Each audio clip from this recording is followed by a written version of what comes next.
They finally did it. They finally made the second good Pirates of the Caribbean movie. The dead have taken command of the sea. They're searching for Pearl, a girl, and a sparrow. I have heard stories of a mighty Spanish captain who was hunted and killed thousands of men. No, men, no. Pirates. Pirates. Pirates of the Caribbean Dead Men Tell No Tales is directed by a couple of guys' names I cannot pronounce, so I'll just put them here. Pirates of the Caribbean 5 also stars Johnny Depp, Javier Bardem, Jeffrey Rush, Brenton Thwaites, and Kaya Scodelario. So, Pirates of the Caribbean Dead Men Tell No Tales takes place, I'm going to guess, something like 17 or 18 years after, like 17, 18, something close to 20 years after the end of At World's End. And I don't know how long that is after On Stranger Tides. I wouldn't guess, I'm not sure how long actually. Those characters haven't seemed to age between At World's End and Dead Men Tell No Tales, like Johnny Depp, Jeffrey Rush, and the First Mate. They all look the same. It's weird. But in Pirates of the Caribbean Dead Men Tell No Tales, Jack Sparrow is looking for the Trident of Poseidon alongside Kaya Scodelario, who is basically a scientist, but everyone calls her a witch. And Brenton Thwaites, who is a kid named Henry, who has some sort of connection to Jack Sparrow in a way. But as they are looking for the Trident of Poseidon, a pirate named Captain Salazar is after Jack Sparrow because he killed him when he was like 17, 16.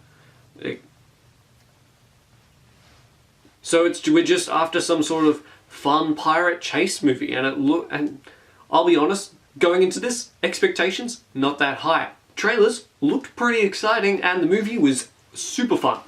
How can I say critically? But like how fun it was really fun. I genuinely do believe this is the best Pirates of the Caribbean movie we've had since the first one by a long while. Like, second might...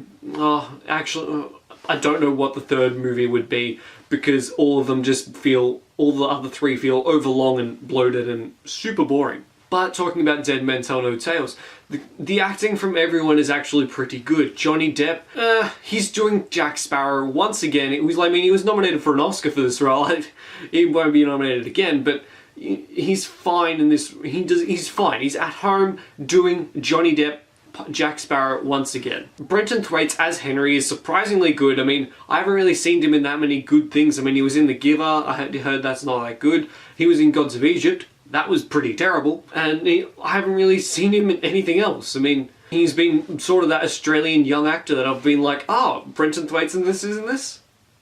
Okay. But here he pulls through. He actually shows how good of an actor he is, and he's decent. Kaya Scodelario, you might be familiar with her from the Maze Runner movies. She's in this. She does a solid job here. There's nothing to complain about her performance. She's very funny. Her chemistry with Brenton Thwaites is very reminiscent, I would say, sort of somewhat. They're trying to build up like some sort of diet Keira Knightley, Orlando Bloom relationship between the two, and they sort of do it, and they do enough things similar to keep you reminded of that, and they do enough things different to make it separate and very individual from the original trilogy. Jeffrey Rush as Barbossa, he's good. There's nothing really to add on his performance. He's an acting legend. He's just going to be good in everything. Except for Gods of Egypt. He was there too, and he was terrible. Javier Bardem as Captain Salazar. He is such a threatening presence on screen, and I do love almost every scene I see him in. He's opening, like, the opening scene, they have like a little theme that plays over him, like, when he's on this, like, when you first introduce to him, I'm just like, oh, that's awesome. I love this, and it's just so exciting to see him on screen and interacting with everyone. He's both fun and threatening, and I love it. I love it, and especially the ending. It sort of pays off. It makes him a lot more different than the other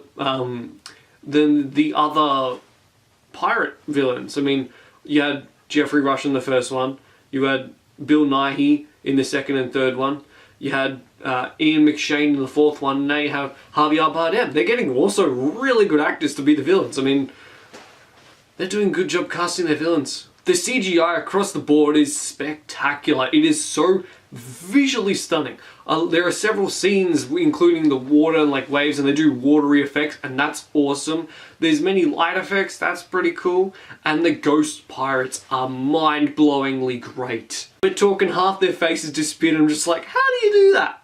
How do you make half their face disappear? That is magical. Like, there's a ghost that's just literally a hand and a hat, and it's just like, that's awesome. That is such a cool ghost. Of course, naturally, when you get to Javier Bardem, he's all there. So, like, he's not like a very special ghost. He's just got some wavy hair, like he's drowning. I don't know what I did that for. The script is okay. I mean, the really, when you go into a Pirates of the Caribbean movie, I really wouldn't be going there for the script. The action set pieces and the fun vibes that you get from watching this movie is what I'm really there for.